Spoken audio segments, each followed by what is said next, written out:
Hello everyone and welcome to the TradCast, the podcast that connects traditional archery enthusiasts. Today is episode number 3, and on today's show, I'm going to be giving you an update from upstate New York, and then we're going to dive into an interview I recently did with Denny MIRS of Jerbowden Bows. This is going to be a lot of fun. Let's dive right in to today's show.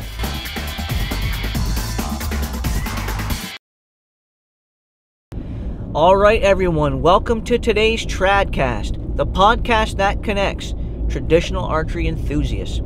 I've got a great show in store for you today. Going to be starting out with a quick update on things here from Northern New York, and then we're going to be jumping right into an interview I did last night with Denny MIRS of Jerbowden Custom Bows. So alright guys, today's January 10th. It's a cold day here in upstate New York. My truck thermometer is currently reading 12 degrees. So we're getting into that time of winter where weather is really gonna, hinder me from being able to do, everything I want to do in the outdoors. But I am actually heading up right now to check a few trail cameras that I've got on a couple of runways that the deer seem to utilize every winter on my property.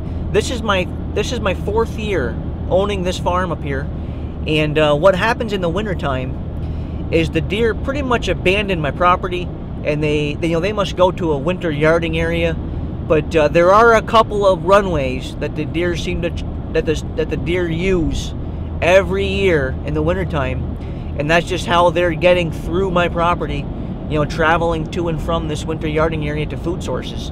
So my food plots don't really get hit this time of year because they've been so overbrowsed during the fall and the hunting season that come this time of year, my food plots are usually just, so mowed down and so close to the ground.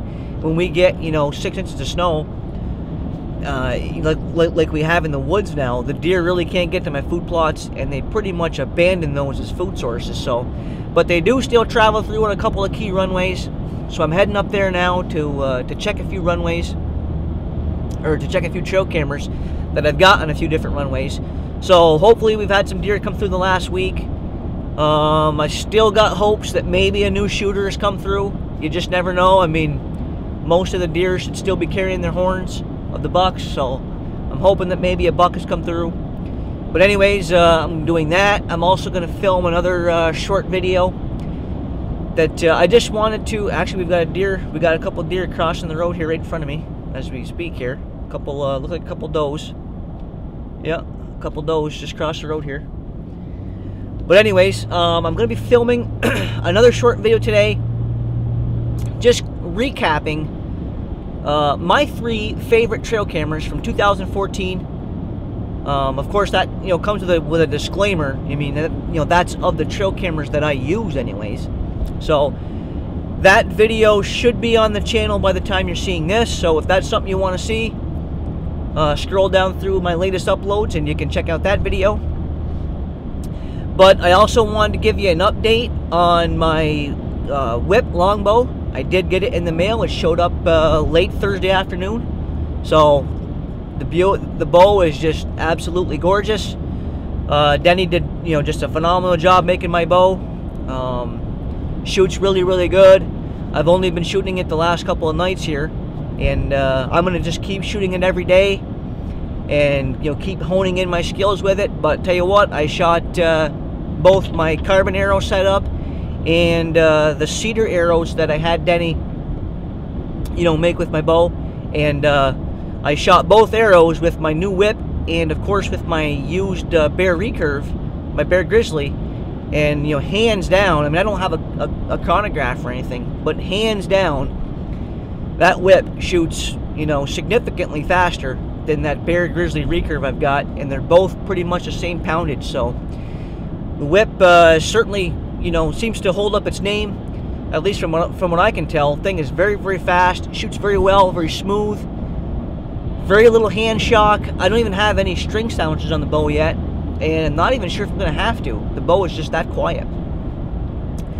So without any further ado, I wanted to jump into an interview I did last night with Denny MIRS, where we discuss a little bit about traditional bows and how Denny makes those, how he got started making traditional bows, and a little bit about what you could expect to see from Jerbowden bows.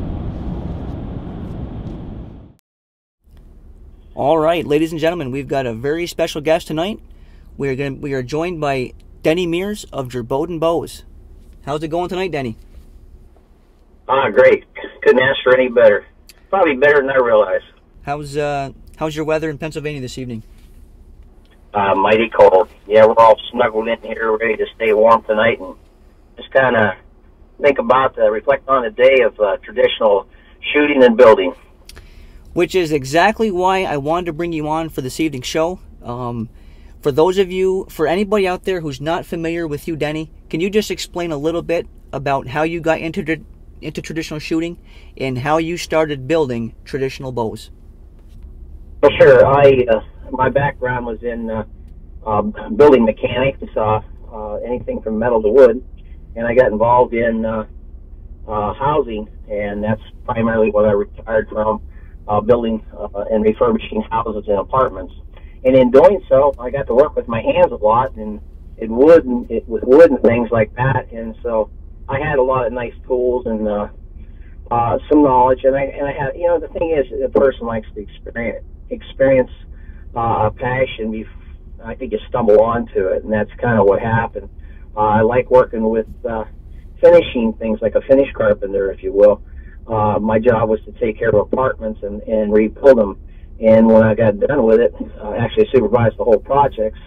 So I might have a couple of them going on at the same time, but in the end, I like doing the trimming and making it look pretty, And I think probably that's kind of what I do when I'm building bows. However, in 1985, I decided, as a kid growing up, I like shooting bows, and I got hung up on a little old Ben Pearson stick bow when I was a kid, and I watched my dad and his buddies shoot their old bows and their recurves and stuff back in those days. And I've shared some photos with you in the past here about some of the old pictures in 1953, a guy shooting stick bows, and that's kind of the background I came from. I'm not a young fella. I'm up there in the 60s, and really, man, I just kind of enjoy doing it, and I stumbled on to making a bow by simply desiring to buy one, and I didn't really want to put the money in, because by the time I added up all the numbers, I thought, you know what, I could make one of these for myself. Why don't I do that? So I did some research and so forth, and I bought some prints, built a hot box, and next thing you know, I built myself a bow. And a couple buddies looked at it, and they thought, hey, man, that's a nice-looking bow. How about building me one? And I said, okay. So I built them one. Next thing you know, somebody else said the same thing, and I thought, you know what, this is kind of fun. I think maybe I can do this. Now, really, I didn't have a whole lot of time, because I'm a chief engineer for a multi-million-dollar operation in my daily life. They're calling me all hours. I'm on the call, and I'm thinking, well, how am I going to find time to do this anyway? But, through the grace of God, there go I. I just kept hammering away at it, and I paid for all my equipment as I went along. I just kept reinvesting the money back into it. And so today, pretty much everything's paid for, and that's the reason why at Jerbowden's Archery, I can afford to charge the prices that I do. And by the way, I have chosen to market those people who wouldn't ordinarily be able to afford a bow, okay? And that's the reason why the prices are where they're at. But anyway, that's kind of what got me started. Right. Now, Denny, I understand you've been making bows for over 30 years, correct? Yeah, right. Awesome. Can't believe it's been that long. Yeah, time sure does fly, huh? Well, you look in the mirror, and I look in the mirror, and I think, hey, man, I'm getting old. I can't even believe it. I don't feel old, but I look that way. Now, I also was interested if you could explain to our listeners a little bit about the different bows that you create. Well, that, as we've spoken before, when I started building these bows, I was building them for myself, and that policy has continued throughout the many years that I've been building the bows. I build them for myself. Every time I build somebody's bow, I'm actually building it for me first, okay? And that's my policy. And I don't hurry anything. It's not cookie-cutter production. And so I've designed some bows that I like, okay, that shot well. I had to study performance. Anybody can glue one up and make it look pretty. okay? But you have to look at performance and understand what archery is about. And I think I have enough competitional shooting under my belt and a number of years shooting to make those decisions, because I spent, you gotta understand, I spent hours and hours and hours reading and watching videos. And fortunately, we didn't have computers back when I got started in this. Heck, I was thinking about that today. We just had word processors. We didn't have screens that you could go on and YouTube, oh, that's how you do it. No, we didn't have that. And you couldn't ask people how to do it. Because, first of all, bowyers didn't want to share it. Most of the bowyers were big corporations, you know. So I had to figure out what I wanted and what would work best. And so it was kind of trial by error.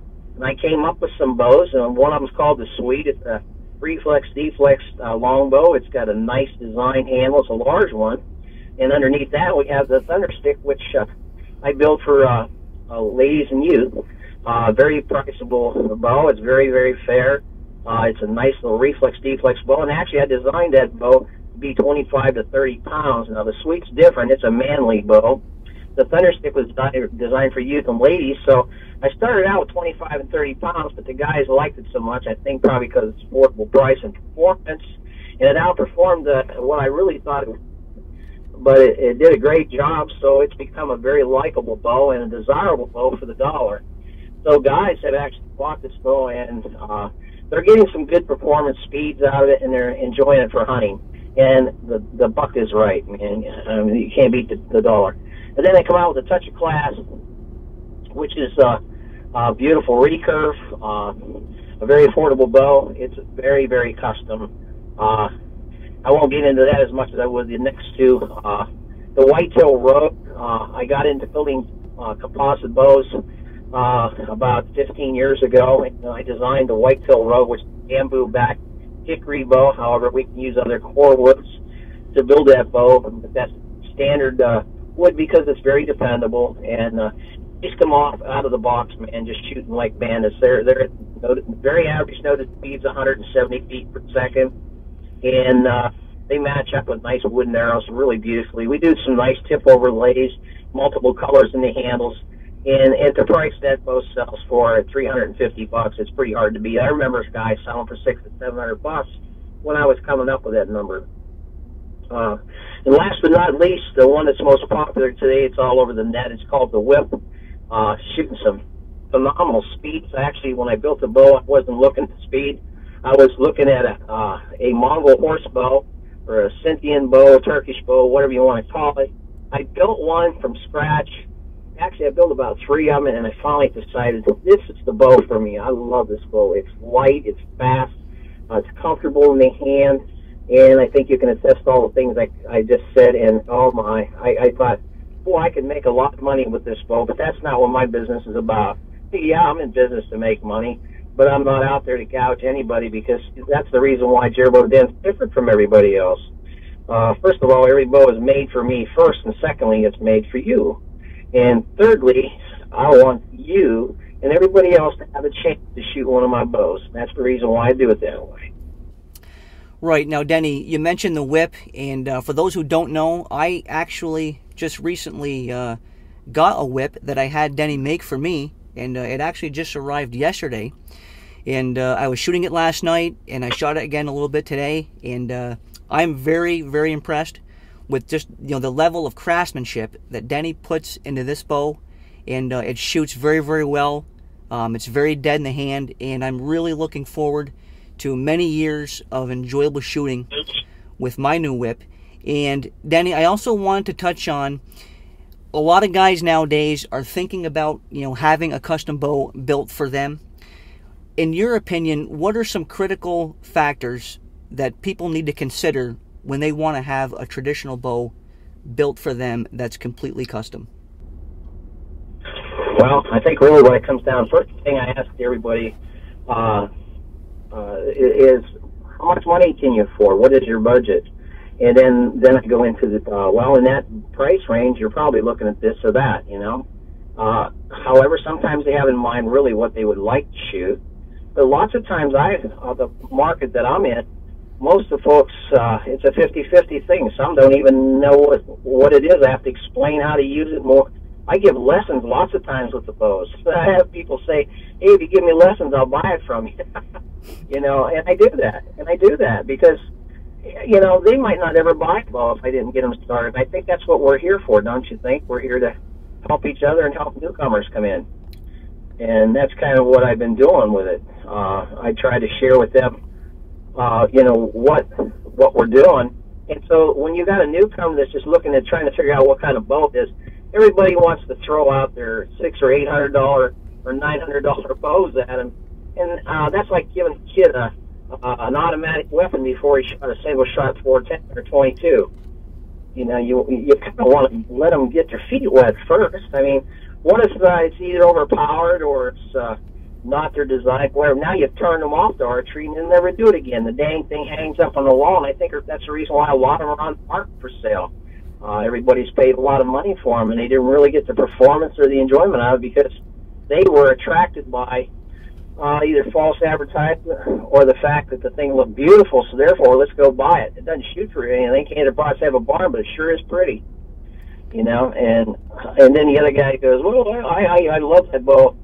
That's why I'm selling it. Sure. If you love it, why aren't you selling it? You know, I think that's really what that's what I'm about, is trying to help a person wade through that stuff. Okay, I'm sure I'm not the best bowyer. I'm sure I'm not the only bowyer. I'm sure there's somebody out there would make you a dandy. Okay, but my theory is, good luck. That's great, man. I'm glad to hear it. I don't know who it is right now, but I admire anybody that wants to take the first step into building these. And I help lots of people. I mentor people all over the world. I've talked to them on the phone. I've messaged them or email or whatever, just helping them. And I'm willing and able to provide names to prove it. You know, it's just the thing where we're in a community of people who are wanting to enjoy this. I mean, the whole family can get involved in it. So what do you look for? That's the first question I ask them. I said, well, what do you use it? What are you going to do with it? Are you going to hunt with it, or are you going to just shoot targets, or what? And lots of times they say, well, I'd like to get my wife or my girlfriend involved. Well, I've already planned that out. I have a bow that's priceable for them, and then the kids, we make a nice little bows for little kids, you know. So those are available to people to start the little boys and girls out with, and they're handmade, all hickory. Or do you get a nice wooden hickory bow made that's proven at a very fair price? And see, all those things, that's those upcoming kids, and that's what our America needs today. American-made products that people desire to share with each other.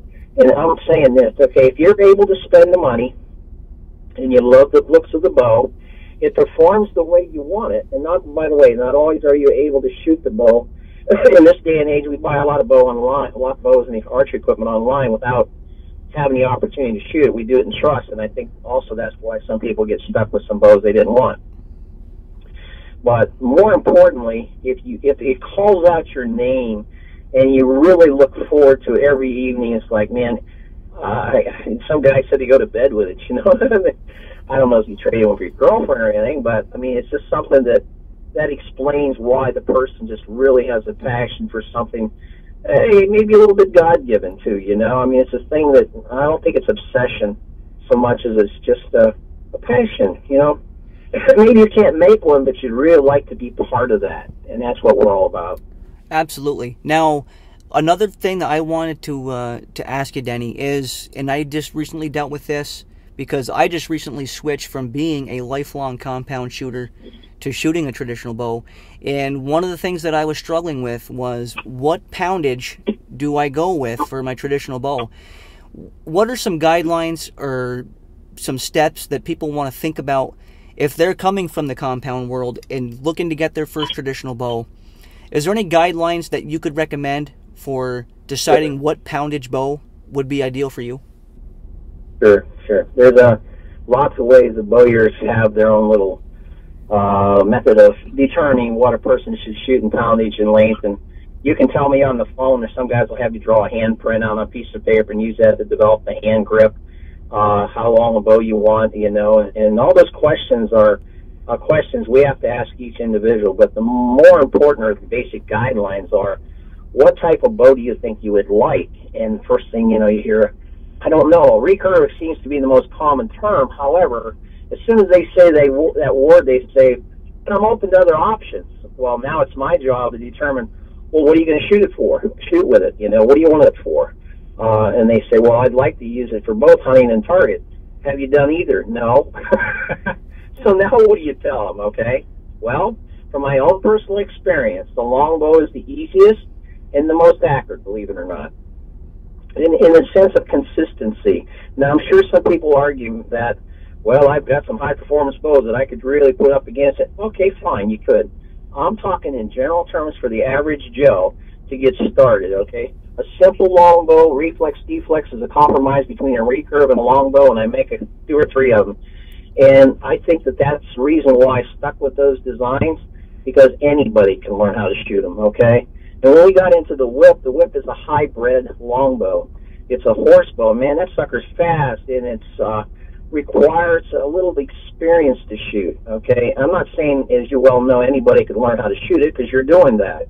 But to make the compromise from compounds, how you determine what the poundage is, you might as well figure 10 pounds less. If you shoot a 70-pound bow, you better at least bottom out at 50 to 60 pounds, okay? Why? Because not, you know, the old term stacking was a design in the bow. It wasn't because the bows always stack, okay? They don't today. I don't think they do anyway. My bows are, I'm sure you can attest to this. It's the same in the beginning as it is in the end. Right? It doesn't get hard to pull. No, it doesn't. It's smooth, okay? Well, the design of the method which we use to build bows today is much better than, we have better glues, better glass. We're able to hold a consistency of the formula, and so you get a better product. So, you know, if you want a 55-pound bow, that's what you get within a few pounds, and, you know, you're able to shoot it and do it, and it'll be, if you can pull 55, but can you shoot it all day? Can you sit in a tree stand for 5 hours and in cold weather and actually be able to shoot it? You have to consider all those factors. So that's kind of up to the bowyer to help you make those kind of fine decisions. You know, I had Jerbowden's Archery. I build the bow, I match the string, I match the arrows, grain weight, design. You know, you tell me what you want to do with it, and I'll fix you up. We have fast flight strings. I have Blue Ridge Company making the fast flight strings. I have Frenchie from No Frontier Archery, custom making my arrows. Aces Archery helps me make custom arrows. We match every. I've gone and done a lot of research to make this easy for the average consumer, and that's really, I think, what a person should be looking for. Somebody willing to take that time. And there's a lot of great guys out there, bowyers, who will do this for you. And like I say, every one of them has their own method, but that's what works for me. Right. Now, one thing that I wanted to include for the listeners is I wanted to go over my personal experience purchasing my bow from you. I was doing some research on whether or not I knew I wanted to get a custom bow, but I was on the fence as to whether I wanted to go with a custom recurve or a custom longbow. And I was chatting with a few of my buddies, and actually one of them told me, he said, man, you've got to check out Denny MIRS' whip. And so I immediately went online and I Googled, you know, Denny MIRS whip, and I came upon your website, and it took me about 10 minutes to just realize that, you know what, I really wanted to look into this further. And I messaged Denny right there on his website, and I think within about 10 minutes I actually had a response back from Denny and said, hey, here's my number, give me a call. So I did. I called Denny that evening, and we talked on the line for, what, maybe 10-15 minutes about some of the things that I wanted to have in my bow. And I made the decision that evening that I was going to go with the Denny MIRS whip, and I'm certainly not sorry that I have. And I would say from the time that I ordered my bow to the time that I've had it in my hand shooting it was just over a month, which I think is a very good turnaround time for anybody looking to get a custom bow. Now, Denny, if anybody out there listening this evening is thinking about maybe going with you for their custom bow, what is a general turnaround time that they could be looking for to having their bow back? Well, we originally wanted to stick with 30 days, but it's because of the volume and it's all handmade and there's no CNC machines or anything like that. about 4 to 6 weeks. There's lots of bowyers make you wait a whole lot longer than that. 6 months to a year. Turnover is ridiculous for me. I mean, I can't see why it would take that long. But then again, if I was making 600 a year, I suppose that could be a case. But I think the average Joe could get his bow in 4 to 6 weeks. Now, a lot of that depends on temperature and working conditions, you know, as long as we're not involved in any major crisis. That's pretty standard, and I think I stick to it pretty well. Yeah, I can certainly attest for that. I mean, I called you, I think it was a night mid-late November this year, and, you know, I got my bow on, you know, January 8th. So I'm certainly very happy, you know, with my purchase decision to go with the whip. I've only been able to shoot it for a few days, but I've already fallen in love with it, and looking forward to dozens of years of shooting that bow. Denny, where can people go to learn more information about the bows you make and the craftsmanship that you put into your bows? Well, the way I have it set up presently, we had if you happen to hit the www.jerbowden.net, it will come up and kind of it's got a problem with the gallery, and we never have been able to figure it out, my webmaster, so we had to close that down even though I still have the domain. It's now www.jerbowden.com. And actually, if you just Google Jerbowden, J-E-R is in Jeremiah, Bow is in Archery, and Den is in Denny, as soon as you Google that, it'll come up. There's articles on bowhunting.net about them. There's YouTubes. There's at least 12 or 15 of them. We've done some time with the world's strongest redneck. He's a buddy of mine, and we made some bows together, and we shot some Frisbees. You'll see all kinds of things there. We also have a Facebook account. You can friend me on Facebook, Denny MIRS, and I'll be happy to talk to you and show you all kinds of videos or pictures. We have a personal, every time I make a bow, I take lots of photographs, okay, so that I can share them with people if they have an idea what they want to do, because how else can I do it? You know, I can't recall it, and you can't look into my brain, but I can show you a picture of something I've built. And I certainly I can back up what I tell you. I can tell you that the whip's capable at this point of shooting 214 feet per second at 65 pounds. I'm sure it can go faster at a heavier weight. I never built the bow for speed, but your bow is like, what, 153, 154? I'm sure it's pushing 200, and I'm sure you can attest it was pretty fast when you shot it. For the guy that's looking for speed, and that's all natural material, okay?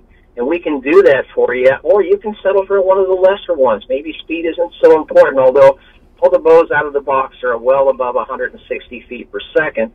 And I am not trying to make false claims. These are real. I got them on. I have pictures of the chronographs and stuff. You know, I can prove what I say. I have many customers who have killed animals with the with the bows, as well as stick and other things. You know, hey, guess what? These are fun to shoot, and I think that I'm fair about my price and fair in the time manner that is desired to make it. And all I ask you to do is contact me in one of these meetings, and I will follow up with you as quick as I can. We'll make a personal connection. I try to build a friendship first so that we understand each other and where we're, you know, what your desires are and how much you can afford and what I have to offer. And if we can come to some understanding, then I will send you all kinds of pictures of history bows of that nature. You get to choose through, and then we'll come up with a color and stuff. And by the way, lots and lots and lots of times, people just like what I do, so they just say, hey, Denny, I'll trust your craftsmanship. You just go ahead and build me one. And I have yet to have somebody say, man, that's ugly. I don't want that.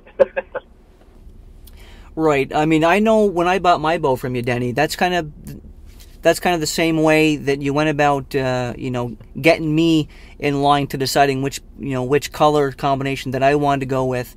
You know, I can remember that you sent me, you know, numerous photos of, you know, other whips that you had designed, and I get your color about 3 times, didn't we? Yeah. But I tell you what, I'm certainly happy with the final product.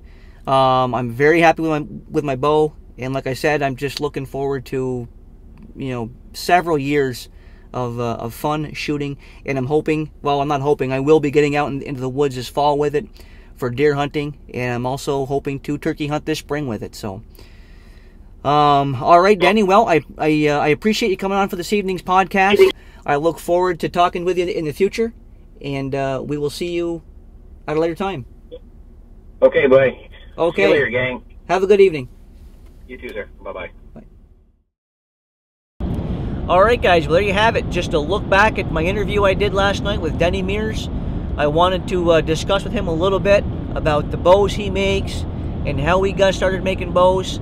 And I had a great time during the interview, and I thought it was really neat to look back and to see how Denny went from just making himself a bow years and years ago and making a few buddies' bows to now today he's making bows for traditional shooters all over the U.S. So a great conversation with Denny. I hope everybody enjoyed it. If you'd like some more information about Denny's bows, or if you want to contact him and discuss with him, maybe having him make you a bow, make sure you contact him at either his website at Jerbowden.com, or you can find him on Facebook by searching Jerbowden, or simply searching Denny MIRS. I want to thank everybody who tuned into this week's show. It's always fun, and I'll see you next week right here on another episode of the TradCast.